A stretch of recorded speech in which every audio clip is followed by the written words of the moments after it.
Welcome everyone to another episode of Todd's Turntable Talk. Before I get started, as always, please remember to hit that subscribe button as well as the bell notification to alert you whenever new episodes drop on our channel. So, as a ginormous Metallica fan, this last week has been huge. As I'm recording this last Friday, the new Metallica album, 72 Seasons, just came out. Now, before I open the vinyl and show you everything, I want to illustrate that I was planning on putting out this video on release day, on that Friday. I was in another city. I was out of town, about 2 hours away. And I'm like, I'm going to hit up a Walmart out here and I'm going to get the new album. And in the hotel room, I'll open it, do the whole thing on release day, review it all, tell you all about it. Walmart had other plans. Apparently, release day doesn't mean anything to Walmart, as 4 separate ones on Friday, April 14th, did not have it. They had a space open for it, and throughout the entire day, it was never there. I called multiple stores asking if they had it. I had people that I could, ask if they could go snag me a copy. I'll send them the money, whatever. And nobody had it. Nobody would even look. And a few of them even told me that, well, our record stuff is handled by an outside vendor, so we have no way of knowing if stuff's here or not, or even where we could find it in the back, even if it was here. Wholly frustrating, Batman. I'm telling you what. So I decided, okay, well, I guess I'm ordering it online and I'll get it when I get it. Went and purchased it online and had to pay $10 extra in fees and shipping, which, but whatever, it is what it is. As soon as I hit the order, my girlfriend was going to Walmart. This was the next day. On Saturday, I asked her just kind of, look and see if just may happen to be there. Sure enough, there it was. So I went and canceled my online Walmart order because saving myself $10, and just thought, cool, well, it'll be at home when I get home. And like I hoped and knew, because she bought the damn thing, here she is, the new Metallica album, 72 Seasons.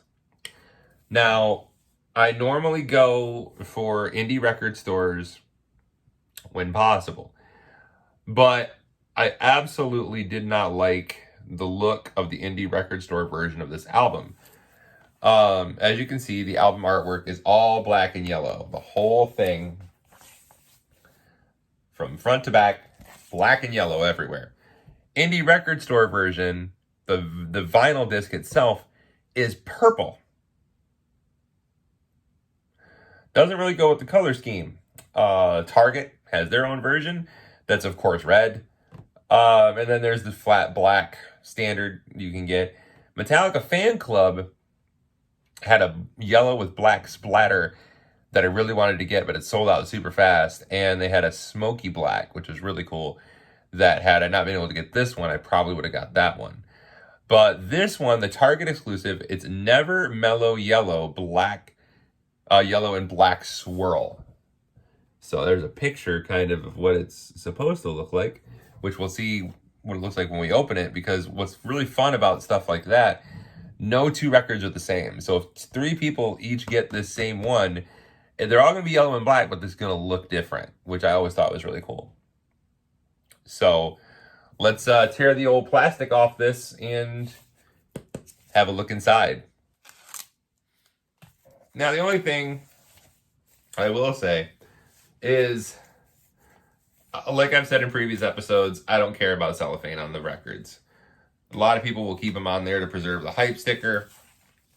Me, I cut the hype sticker out of the plastic and put the hype sticker inside the sleeve and just keep it that way. So that's what I intend to do with this one as well. If I can get it open. Also, I've seen people that have kept the cellophane on the record the whole time, and it starts to constrict your record after a while and make it the cover kind of bend sometimes. But what the hype sticker says, Metallica 72 Seasons, the new album 42 Years of Metallica in over 77 minutes, featuring Lux Eterna, Screaming Suicide, and If Darkness Had a Sun. Download card included, which is cool, because a lot of bands aren't doing that anymore. So thank you, Metallica, for caring about the rest of us.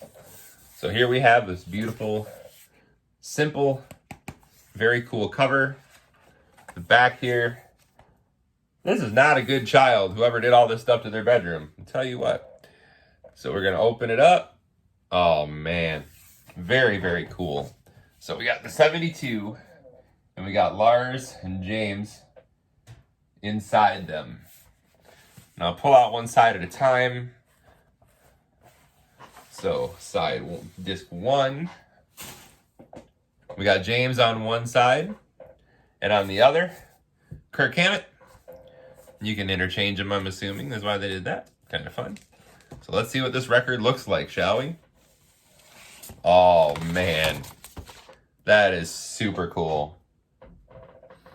Very minimalistic blacks inside of it, but very, very cool.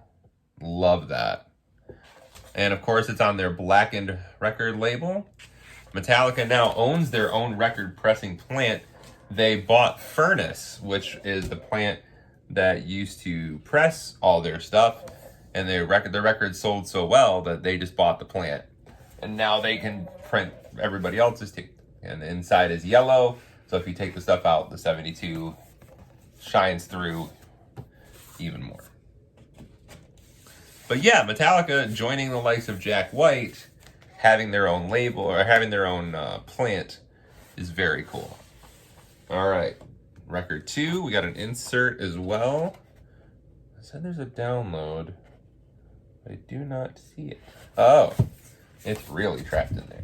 Come on, download card. God, I don't want to wreck it. Oh, disc 2.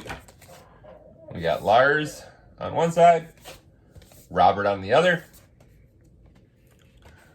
Pull out the record here. And a little more black on this one than the other one. But still, very, very cool.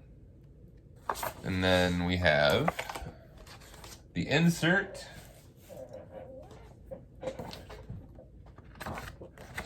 Very cool. What do we got? The credits here and a really cool image here. Inside, all the lyrics for all the songs. Very cool. Again, produced by Greg Fieldman, who produced the last album, Hardwired to Self-Destruct. Greg also mixed it as well. And yeah, it was recorded at Metallica HQ. Mastered by the great Bob Ludwig at Gateway Mastering. So yeah, that is what she looks like, the Walmart version of the record. The download code's in here, and just gonna find it. It's probably stuck in one of the sleeves. I did listen to the album already. A lot of times we'll cut away and we'll do, okay, I listened to it, here's what I think. Well, I already listened to it. I listened to it this weekend in the car during the drives. I plan on listening to the vinyl as well because it just always sounds better to my ears. But the album itself, we listened to front to back at least 2-3 times, which I like to do before I do a real proper review of a record. And honestly, I really enjoy it. I really think it's great. I personally like Hardwired a little better, but this album is still new to me, and sometimes you have to listen to an album over a period of time and really let it grow on you. But there are some standout songs on this album. Lux Eterna, which was the first single that came out, is just a jam. It's just a jam. 72 Seasons is great. One I really liked, Chasing Light, was really cool. But a lot of this Room of Mirrors has got a really awesome instrumental section in it. But the album is very groove-oriented, which I love. Lars's pocket on this record is deep. It's really deep. There are times that he just sits in that groove and and slows it down just a little where you're kind of like behind the click and it gets that extra, what I like to say, that extra stank on it. You know what I mean? But it is, I like it a lot. Would I put it at the number one Metallica album? Well, no.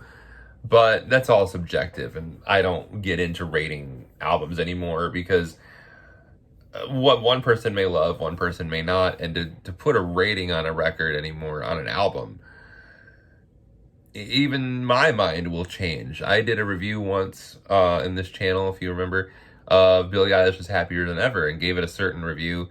But the more I listened to it, the more I liked it, and the more I wanted to say, well, no, now I think it's this rating instead.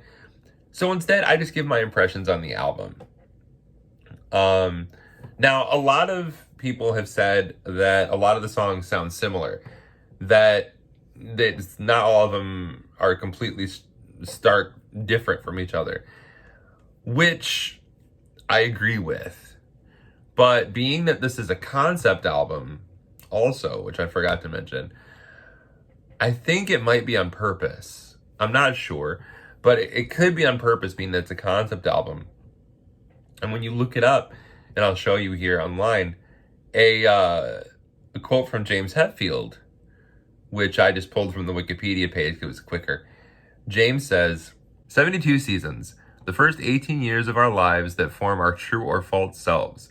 The concept that we are told who we are by our parents. A possible pigeonholing around what kind of personality we are. I think the most interesting part of this is the continued study of those core beliefs and how it affects our perception of the world today. Much of our adult experience is reenactment or reaction to those childhood experiences. Prisoners of childhood or breaking free of those bondages we carry. So it's a very interesting concept, and it's really an exploration of adolescence and what it turns you into as an adult, which is fascinating. And a lot of the lyrics lend to that a lot. And so I kind of think they're all supposed to kind of meld together for many reasons, conceptually, especially if they're all one flowing thought, as a lot of concept albums tend to be. But also, it's just great metal. You know, a lot of British metal influencers are still very prevalent in Metallica's stuff.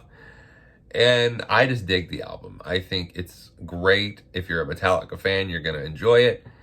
But then again, I'm one of those weirdos that liked Saint Anger. So, not the whole album, let's not get scared. But, I mean, there were some great songs on there. I mean, so Lars turned off the snare drum. Who the hell cares? So I would recommend checking this out. Get online. If you have Spotify, Apple Music, any of that. If you're hesitant to buy before you try, and check the record out. It's great metal. It's a great experience. And James's vocals on this album are incredible. His voice, the older he gets, the better he gets. And some of the lyric, or some of the vocal lines on this, and some of the notes he hits, and especially in the backing harmonies that sound like they're him as well, are just stellar. So my recommendation, it's a great album. It's a really great album. If you're into metal, if you're into Metallica, or if you're into hard rock or groove metal, this is something that will be right up your alley. So I hope you enjoyed the unboxing of the album. I'm going to go put it on my turntable and rock it out while I do some cleaning around the house, since I've been gone all weekend. And we will see you next time for another episode of Todd's Turntable Talk.